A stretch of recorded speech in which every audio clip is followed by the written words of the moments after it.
Hey, how's it going? Dave back here, and it's been a while since I made a video, and so I'm just going to get right into it. And what I want to make a video about is how to see. This follows up from my 4 videos on how to do and have an out-of-body experience, or how to not have an astral projection experience. And what I want to follow up with on that is then once you're able to manage and get through the sleep paralysis and start having full conscious astral projections, once you get into the astral, how do you start to perceive the environment around you? Or what can you do to enhance or perceive the environment around you so you can see things much clearer? One of the difficulties that I experienced when I first started doing this is that when I would have an astral projection or an out of body experience, I would exit my body and everything would be all very dark and muddy, and I wouldn't be able to see very clearly what I was perceiving. Things were kind of hazy in terms of my vision, and so I just want to give you guys some tips. If you're practicing this and you're having trouble perceiving or seeing things on the astral, then hopefully some of these tips will help out. So first off, the one of the quickest ways, if you have an out of body experience but everything is all dark and you have trouble seeing things, one of the best things that you can do is go instead of vision, but go for tactile. And so what I mean is you go for a sense of touch. So when you have your out of body experience, the first thing you do is you grab your hands and you just rub them together and you put them out in front of you. And so what you're going to see is you're not going to see your physical hands, you're going to see your energetic hands, whatever color they might be. And as soon as you start to engage tactile feeling, because you can actually perceive or feel things in the astral, and that's how you know you're having an out-of-body experience and not just a dream, because when you're having a full-on out-of-body experience, the depth of texture of feeling items, I've never had that in a dream before. So you can actually start to feel things, and as soon as you put your hands together and you start rubbing them, you're going to see them light up pretty quickly in front of you. And what you do to follow up with that immediately is whatever you see in the environment around you, put your hands on them and just feel and touch and walk around and touch whatever you can. You're going to find that your hands are actually going into objects rather than just on the surface if you just shove your hands blindly at it, but you can feel textures on the surface if you're careful with how you feel. And once you start to do that, your mind's eye will focus in on where the tactile sensation is, and you're going to start to see things a lot clearer around you. So for a while, excuse me, some of my out of body experiences, that's all I did. My only goal was just to get out and try and perceive the environment around me a little bit better. So I would just spend time touching and feeling things in the environment around me so I could see better. So tactile is one. Number two, this comes from, oh man, sorry, I can't remember the book at the moment. If it comes to me, I'll say it after, but you just demand clarity. And you say it, and you say it with strong intent, and you say it with strong emotion, and you say it with utter belief. Because if there's any doubt of what you say, then it's not as likely going to be happen. So you demand clarity, and if it doesn't happen, you say it again and again until you see it. That one didn't work quite as well for me as the tactile sensation of touching and feeling things. And the other thing that you can do is when you start to touch your hands and rub them together, you will see your energy body. You might even see your light body. Then what you can do is you can focus on that, and you can actually, for the same with the same concept, when you ask for clarity, is you can ask to light yourself up, and when you light yourself up, you will see your light body explode in a blaze of light, and it will shine light on everything around you. So now you are the light in the darkness, and that helps you see a lot around you. And that one was pretty cool when I learned or I experienced that one. So A number of things you can do to see or perceive the astral a little better. One thing I want to mention that's really important is that the astral,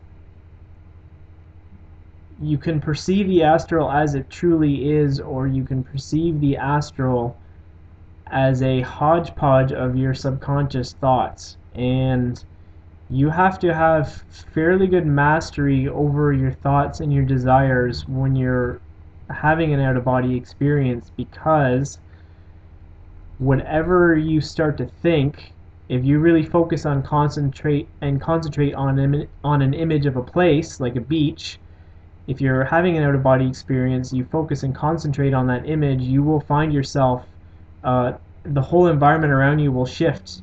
So you are now in the image of that place of the beach that you were concentrating on. So if your mind is racing around and you don't have mastery over that, and you're thinking about a lot of different things, the environment around you is going to shift a lot, but it's not actually going to be the true environment that you want to experience, or that you would eventually like to get to experience. It's probably what you're going to need to experience, because it will show you how much unmastery of your mind that you have. And so doing this is kind of a daily practice, and it's a very good practice to do, not just for out-of-body experiences, but just for daily living, that you have to pay attention to what you're thinking. And doing stuff like meditation to help you silence your mind and help you control your mind a little bit better and gain mastery over it, when you do that during waking hours, will go a long way for you to be able to perceive what's on the astral plane a little bit better. And so it does take some time.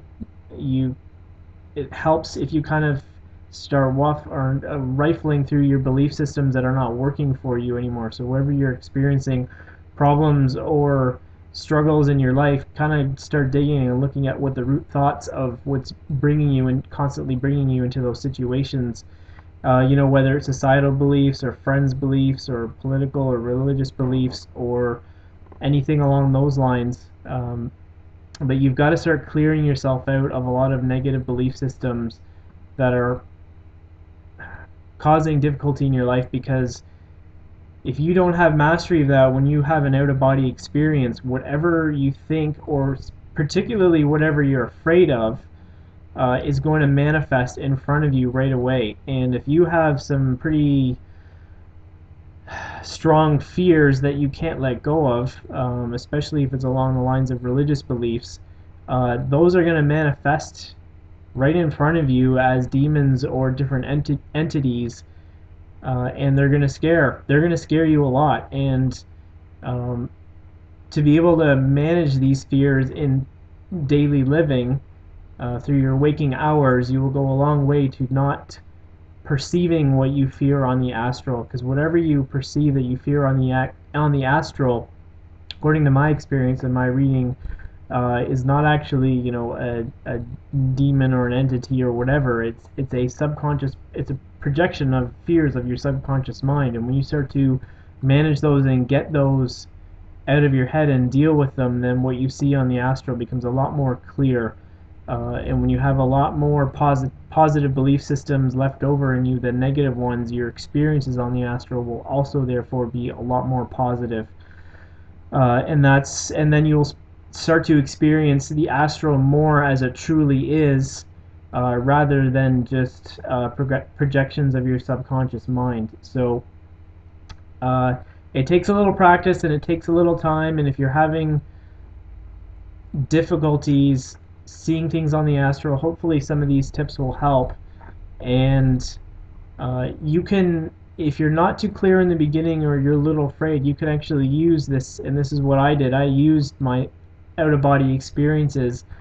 I would journal them after, and I would use them as I would read them as projections of my subconscious mind. And when I would have an experience, I would start asking myself questions about, why did this happen? Why did this happen? What does that mean?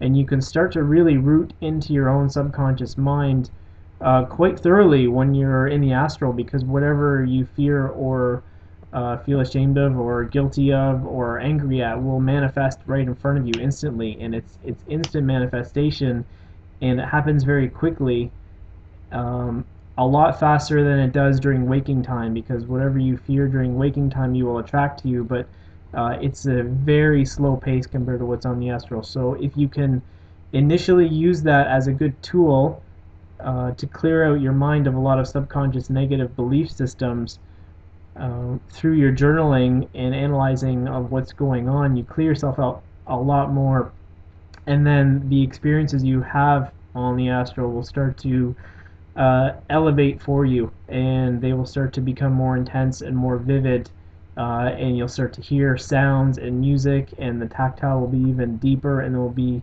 a more richness of depth to the experience, and it will become uh, almost as much as real or even as real as your waking time. So you can really enhance your experiences on this. Again, it does take time and practice, so hopefully some of these tips will help. Again, just start with the rubbing of the hands. They will light up, touch anything and everything around you. To get that to light up, light yourself up if possible, demand clarity, and start clearing out through your head and your subconscious belief systems, and clearing out your negative emotions, and you will perceive things on the astral plane a lot more clear, and you'll have a lot more fun with it, and you don't nearly have to be as afraid over a period of time. Okay, so I hope this helps, and that's it. So thank you for listening, and take care. Bye.